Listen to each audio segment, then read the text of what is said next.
Bonjour à toutes et à tous, que Dieu vous bénisse. Bonjour à vous, chers amis internautes, et vous, fidèles de cette chaîne. Aujourd'hui, je vais vous parler un peu les yeux dans les yeux, un peu cœur à cœur. Je ne vais pas faire de longs discours, mais je voudrais quand même éclaircir certaines choses par rapport à, bien sûr, ce qui se passe actuellement en France, dans notre pays bien-aimé, mais qui se passe également dans d'autres pays et qui va bientôt certainement se passer aussi dans d'autres pays, n'en doutons point. Parce qu'ainsi vont les choses. Vous n'êtes pas sans savoir que nous sommes dans les derniers temps, les temps prophétiques, les temps eschatologiques, pour les grands théologiens que nous sommes, où le monde va complètement de travers. Le monde est chamboulé, le monde a complètement perdu ses repères, la politique n'apporte aucune solution à rien, on le voit, on le constate tous les jours, ne serait-ce que par tous ces décrets, ces décisions arbitraires prises par le gouvernement par rapport à cette maladie, entre guillemets. J'ai pas trop envie d'en parler parce que je voudrais pas non plus me mettre en colère d'une façon bête, d'une façon stupide, mais vous savez très bien ce que je pense de tout ça. Et il y a suffisamment d'informations qui circulent sur les réseaux pour que personne n'ait quand même l'audace de dire « Ah, je ne savais pas, je ne suis pas au courant, que se passe-t-il ?» Tout le monde est censé être au courant de ce qui se passe en France et ailleurs. Parce que n'en doutons pas, ces choses vont évoluer d'une certaine manière au cours des mois, voire des années peut-être qui vont suivre.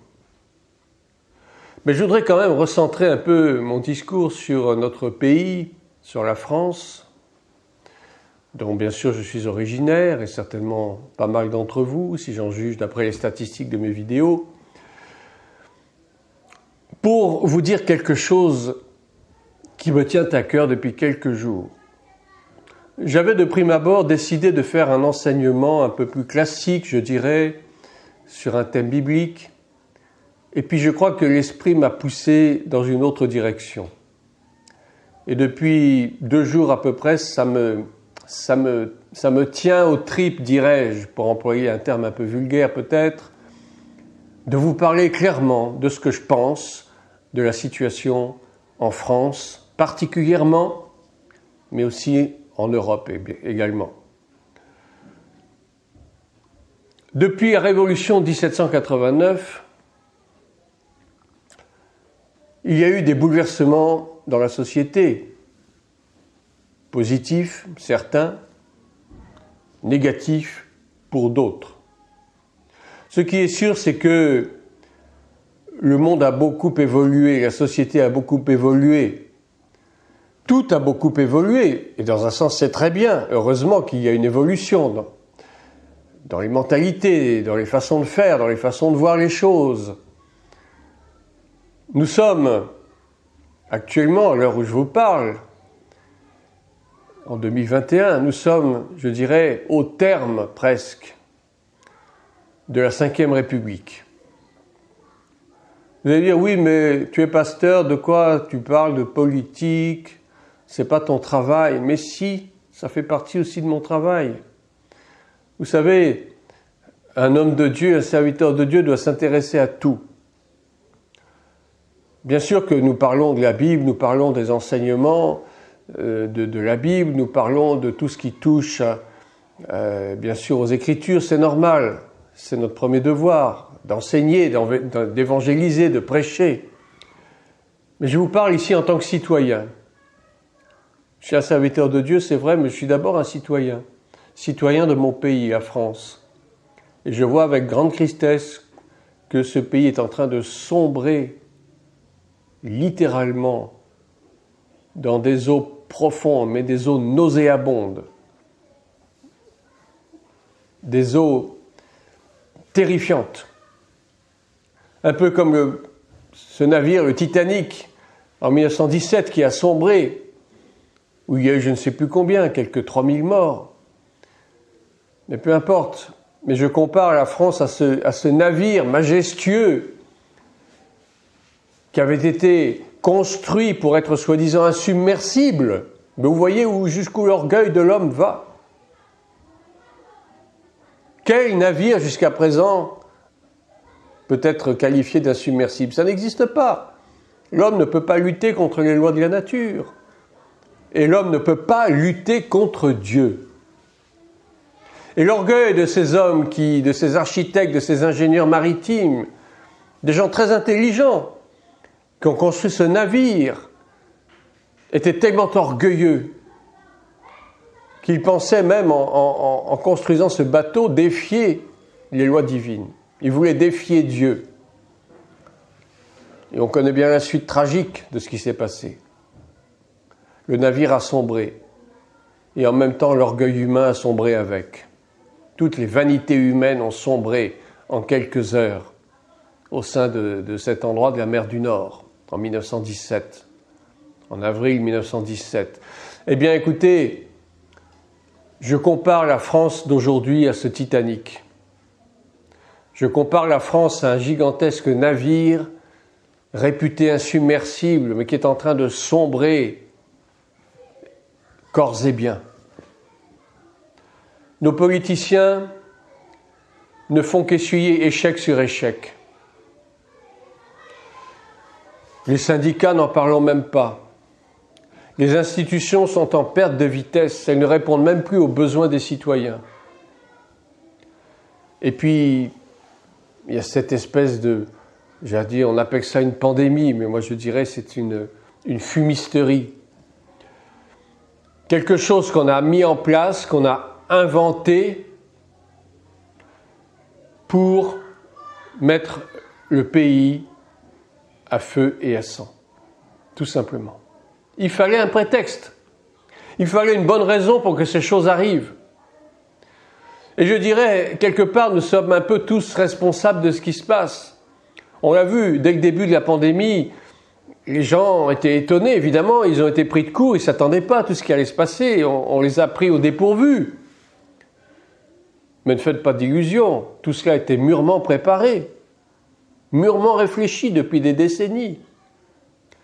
Et il y a même, j'allais dire, le philosophe, entre guillemets, le penseur, entre guillemets, de nos politiciens actuels, qui s'appelle Jacques Attali, qui avait lui-même écrit dans un ouvrage en 1981, et puis dans d'autres ouvrages qui ont suivi, il disait les mêmes choses, il disait ce monde va à sa perte, et il faudra très certainement créer une pandémie mondiale pour mettre les peuples à genoux. C'était exactement ce qui est en train de se passer. Mais vous voyez comment les choses ne sont pas arrivées d'une manière fortuite. Tout cela a été mûrement préparé, mûrement calculé, mûrement étudié. Et ce qui se passe aujourd'hui n'est que le résultat visible de tout ce qui a été mûrement préparé depuis longtemps. Alors maintenant, qu'est-ce qu'il faut qu'on fasse ? Que faut-il faire ? Bien sûr, on ne lutte pas contre Dieu. On ne peut pas empêcher les prophéties de la fin des temps de s'accomplir. Et elles s'accompliront certainement. Dieu n'est pas un homme pour mentir.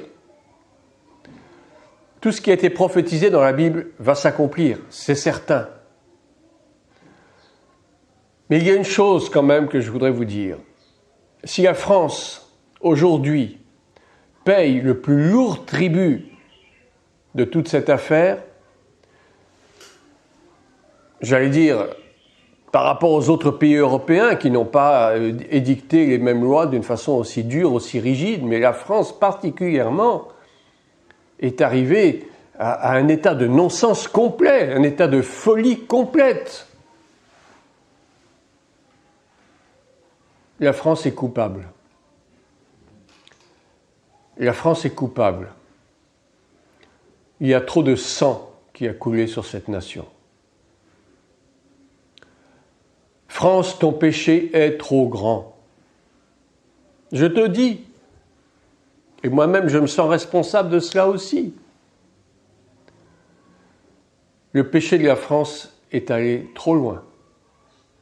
La corruption est allée trop loin. La méchanceté est allée trop loin. L'immoralité est allée beaucoup trop loin. Combien d'avortements en France chaque année? Je n'ai pas le chiffre en tête, mais ça dépasse les 200 000 par an. Et maintenant, nous avons une loi qui autorise l'avortement jusqu'au terme même de la grossesse de la femme. Mais c'est insensé. Je ne parle même pas de cette soi-disant thérapie préventive. Je ne donnerai pas le nom parce que vous savez très bien de quoi il s'agit. On va même soumettre des enfants à cette chose horrible, immonde, mortifère. La France a perdu complètement la raison. Nos politiciens ont perdu complètement la raison et le bon sens. Très peu se lèvent aujourd'hui pour crier contre ça. Très peu, il y en a. Je ne les nommerai pas, vous les connaissez certainement. Allez donc sur les réseaux sociaux, vous les trouverez. Et le monde politique est en pleine déroute. Nous ne sommes plus gouvernés, nous ne sommes plus dirigés, mais nous sommes soumis à une pression effroyable. Nous sommes soumis à la seule volonté d'une poignée d'hommes, et de femmes d'ailleurs, qui sont eux-mêmes soumis à un consortium, je dirais, qui comprend évidemment les plus grands milliardaires de cette planète, et puis bien sûr les plus grosses officines scientifiques et pharmaceutiques, qui sont en train d'édicter leurs lois, tout simplement. Nous sommes soumis à la loi de l'argent, à la loi du profit. Le Dieu de ce monde, c'est Mammon. Et le Dieu de la France, ce n'est plus Jésus-Christ de Nazareth, c'est Mammon. Nous sommes soumis aux lois de la finance. Je disais tout à l'heure, oui, la France est responsable, la France est coupable. Il y a eu trop de sang versé sur ce pays. Depuis la Révolution 1789, où il y a eu des centaines de milliers de personnes qui ont été décapitées, souvent pour rien du tout. Le tribunal révolutionnaire a envoyé à la mort des dizaines et des dizaines de milliers de personnes, et la plupart d'entre elles étaient des gens innocents. Et ça ne s'est pas arrêté là. Ensuite, il y a eu d'autres guerres, il y a eu d'autres révolutions, il y a eu d'autres choses qui ont fait que le sang a constamment coulé sur ce pays. Et la Bible est très claire par rapport à ce problème du sang. Le sang appelle le sang. Et si vous me permettez que je vous lise ce que dit le psaume chapitre 9 au verset 13. Psaume 9, verset 13. « Car il venge le sang », il s'agit bien sûr de Dieu, de l'Éternel, « car il venge le sang et se souvient des malheureux, il n'oublie pas leurs cris. » Vous connaissez très bien l'histoire de Caïn et Abel. Caïn qui a tué son frère par jalousie, le premier meurtrier de l'histoire de l'humanité. Et le sang d'Abel, nous dit la Bible, a crié vengeance auprès de l'Éternel. Le sang a une voix, le sang crie. La terre a une voix, la terre a des oreilles, mais la terre a aussi une bouche, et le sang a également une bouche. Et la terre, aussi bien que le sang, crie à l'Éternel vengeance. Et le résultat de tout cela, c'est que l'Éternel n'est pas sourd à ces cris. Et l'Éternel est en train de faire tomber son jugement sur la nation française. Croyez-le ou non, traitez-moi de ce que vous voulez, et je dis, je répète, je persiste et signe, le bras de l'Éternel est en train de tomber sur la France. Alors comment s'étonner que la France paye le plus lourd tribut de cette soi-disant pandémie, avec des lois, des décrets liberticides au plus haut point? Nous sommes devenus l'épicentre de la colère de Dieu sur ce monde. C'est très grave et très important ce que je vous dis là. Et j'ai mûrement réfléchi. Je me suis dit, voyons, est-ce que je le dis, est-ce que je ne le dis pas? Mais mon premier devoir en tant que serviteur de Dieu, c'est de vous dire la vérité. Acceptez-la, ne l'acceptez pas, ça n'est pas mon problème, c'est le vôtre. Mais sachez une chose, c'est que le jugement de Dieu est en train de tomber sur la France. Et maintenant, j'en viens au problème de l'Église de France. Parce que l'Église de France, je parle de l'Église en général, je ne fais pas de distinction particulière entre les différentes dénominations, je ne suis pas là pour juger les dénominations, je dis simplement que l'Église de France, c'est-à-dire l'ensemble de ceux qui se disent chrétiens en France, n'osent même pas élever la voix pour dénoncer ces choses, ou très rares sont-ils. Et l'Église officielle de France, l'Église réformée, l'Église luthérienne, l'Église je ne sais pas quoi, a fermé sa bouche depuis des décennies par rapport à tout ce qui se passe dans ce pays, par rapport à l'immoralité. Il y a eu le mariage pour tous. Qu'a dit l'Église par rapport à l'avortement? Que dit l'Église par rapport à toutes ces choses abominables, l'inceste, la pédocriminalité? Que dit l'Église? Mais dites-moi, répondez-moi, que dit l'Église? Rien. Pas plus tard qu'il y a une quinzaine de jours, j'ai vu dans les actualités, dans une église près de Montpellier, église réformée, on a béni, célébré le mariage de 2 femmes pasteurs lesbiennes. Mais où va l'église, dites-moi?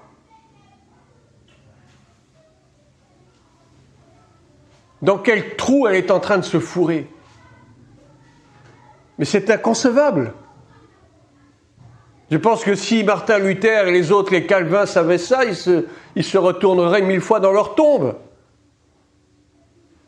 C'est une catastrophe terrible. Et l'Église est tombée en plein dans l'apostasie, dans l'hérésie la plus totale. L'Église admet des couples divorcés qui se remarient. L'Église admet des homosexuels qui vont même s'unir, soi-disant, devant Dieu. Alors que la Bible est très claire, l'homosexualité est une abomination devant Dieu et ceux qui la commettent seront punis du châtiment éternel. Ce n'est pas moi qui le dis, c'est la parole de Dieu. Référez-vous donc à la Bible, pour ceux qui n'ont pas le courage même de la lire. L'Église admet une immoralité totale, des ecclésiastiques pédophiles, des pasteurs adultères. Mais qu'est-ce que c'est que ce monde de fous? L'Église ne joue même plus son rôle. Les chrétiens ne jouent même plus leur rôle. Les chrétiens sont envahis par la pensée du monde. Le mondanisme est entré dans l'Église de plein fouet. L'Église n'est plus la lumière du monde, c'est terminé depuis des années et des années. L'Église n'est plus le sel de la terre.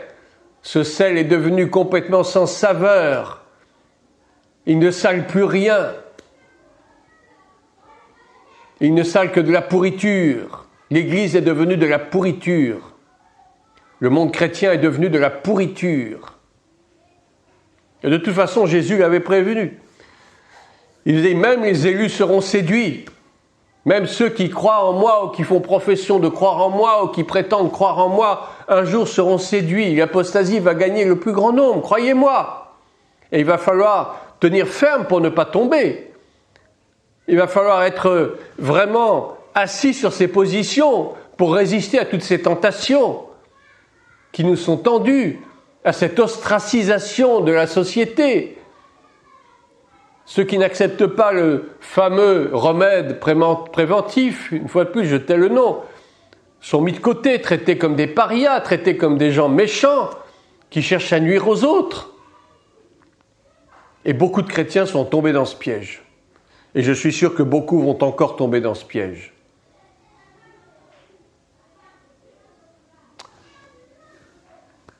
Je suis un peu navré d'être obligé de parler sur ce ton, mais l'Esprit me pousse à ça. Il faut absolument demander pardon à Dieu pour cette nation française. Il faut absolument que les chrétiens se lèvent. Enfin! J'allais dire, il est presque trop tard maintenant. Le péché est arrivé à son comble. Et les choses vont encore empirer si on laisse faire. Il faut vraiment que les chrétiens en France plient le genou devant Dieu et demandent pardon pour cette nation. Il y a aussi l'antisémitisme, le fait de la haine d'Israël. Regardez tous ces collaborateurs, ces collabos, comme on les appelle, qui pendant la guerre de 40 ont envoyé des Juifs dans les camps de la mort. Des Français. Quand je pense à ça, je frémis, je dis, mais déjà à l'époque, on était tombé bien bas. Et l'Église ne disait rien, déjà à l'époque. L'Église ne s'insurgeait même pas. Oui, il y a eu effectivement, il y a eu beaucoup de Français, ceux qu'on appelle les justes parmi les nations, qui ont sauvé des Juifs au péril même de leur vie. Et je rends grâce à Dieu pour le courage de ces hommes et de ces femmes. Mais il y en a aussi qui, malheureusement, ont joué le mauvais rôle. Mais vous savez, Dieu tire vengeance aussi de ces choses. Qu'est-ce que Dieu a dit à Abraham en Genèse? Je maudirai ceux qui te maudiront, je bénirai ceux qui te béniront. Et cette façon de faire, d'envoyer des Juifs dans les camps, c'est une façon de maudire Israël, de maudire le peuple de Dieu. Dieu est en train de juger la nation française. Je le dis encore pour la dernière fois. Alors vous tous qui m'écoutez, vous êtes libres de croire ou de ne pas croire à ce que je vous dis, vous êtes libres d'accepter ou de ne pas accepter. Peu m'importe. Ce qui m'importe, c'est que j'ai dit la vérité. Et je vais terminer par un passage, 2 passages même, du livre d'Ésaïe, ce grand prophète, au chapitre 64. Voici ce qui est écrit, Ésaïe chapitre 64. Tu vas au-devant, à partir du verset 4, tu vas au-devant de celui qui pratique avec joie la justice, de ceux qui marchent dans tes voies et se souviennent de toi. Mais, tu as été irrité parce que nous avons péché, et nous en souffrons longtemps jusqu'à ce que nous soyons sauvés. Nous sommes tous comme des impurs, et toute notre justice est comme un vêtement souillé. Nous sommes tous flétris comme une feuille, et nos crimes nous emportent comme le vent. Il n'y a personne qui invoque ton nom, qui se réveille pour s'attacher à toi. Aussi nous as-tu caché ta face, et nous laisses-tu périr par l'effet de nos crimes. C'est exactement la situation que nous vivons aujourd'hui en France. Et ne me dites pas, je ne suis pas responsable, je ne suis pas coupable. Si, vous connaissez très bien le proverbe qui dit « Qui ne dit mot consent ». Celui qui ne dit rien, c'est qu'il approuve. Et maintenant, Ésaïe chapitre 65, à partir du verset 11.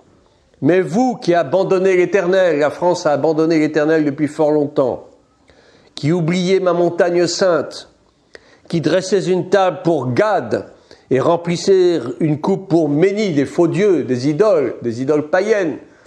Aujourd'hui, il y a la Vierge Marie, aujourd'hui, il y a les saints, il y a je ne sais quoi. On sacrifie nos enfants à Baal.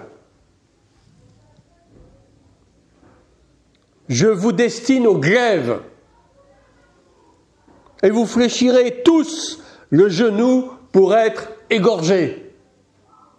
Alors là, je fais une petite parenthèse par rapport à ce qui se passe actuellement en Afghanistan. J'avais envie d'en parler aussi. Vous êtes bien au courant que les talibans ont envahi Kaboul, que les talibans sont en train de faire régner la terreur en Afghanistan, que des milliers de réfugiés vont débarquer chez nous, particulièrement en Europe et particulièrement en France, c'est déjà commencé. Mais ce que vous ne savez peut-être pas, c'est que parmi ces réfugiés, il y a les vrais, mais il y a aussi les faux. Et parmi ces faux réfugiés, il y a de futurs terroristes. Et attendez-vous dans les prochains mois à ce qu'il y ait de nouveau des attentats terroristes en France. Non seulement il y a ce problème du traitement miracle, il y a toutes ces histoires de confinement, etc., tout ce que vous voulez, mais vient s'ajouter le problème du terrorisme. Le terrorisme va reprendre de plus belle. Et ne nous étonnons pas de cela. Je vous l'ai dit au début, le sang appelle le sang. Nous avons fait couler du sang sur notre terre, le sang sera vengé par le sang. Et c'est pourquoi les terroristes sont là, pour faire couler le sang sur une terre qui est déjà abreuvée de sang et qui n'en peut plus de ce sang qui n'arrête pas de couler. Attendons-nous, je ne suis pas un faux prophète, je ne suis pas là pour raconter n'importe quoi. Je vous dis la vérité selon la Bible. Dans les prochains mois, il y aura certainement, j'espère que non, mais tout dépend de nous. Si nous fléchissons le genou, si nous invoquons Dieu, ces choses peuvent être écartées. Mais les chrétiens sont tellement endormis, tellement stupides parfois. Attendons-nous à ce que ces choses arrivent. Je termine ce chapitre 65. Je reprends au verset 11. « Mais vous qui abandonnez l'Éternel, Église de France, tu as abandonné l'Éternel. Église de France, tu es souillé par l'impureté, par le péché, par l'adultère, par la fornication. Qui oubliez ma montagne sainte, qui dressais une table pour Gad et remplissez une coupe pour Méni. Je vous destine au glaive et vous fléchirez tous le genou pour être égorgés. Car j'ai appelé et vous n'avez point répondu. » Dieu nous parle depuis des semaines, depuis des mois, depuis des années. Mais nous sommes tellement durs d'entendement que nous n'entendons rien. Nous entendons ce que nous voulons entendre. Mais la voix de Dieu, personne n'est capable de l'entendre dans cette nation. « Car j'ai appelé, vous n'avez point répondu. J'ai parlé, vous n'avez point écouté. » Les chrétiens ont une oreille sélective, c'est très curieux. « Mais vous avez fait ce qui est mal à mes yeux, et vous avez choisi ce qui me déplaît. » Voilà. Écoutez, j'en ai fini pour aujourd'hui. Je pense en avoir suffisamment dit. Tout ce que je vous demande, je vous supplie, humblement, fraternellement, fléchissons le genou, demandons pardon à Dieu pour le péché de notre nation. Et je suis sûr que Dieu pourra nous accorder un temps de rafraîchissement. Oui, je pense, ça ne durera pas des décennies. Bien sûr que non, puisque les prophéties vont continuer à s'accomplir les unes après les autres.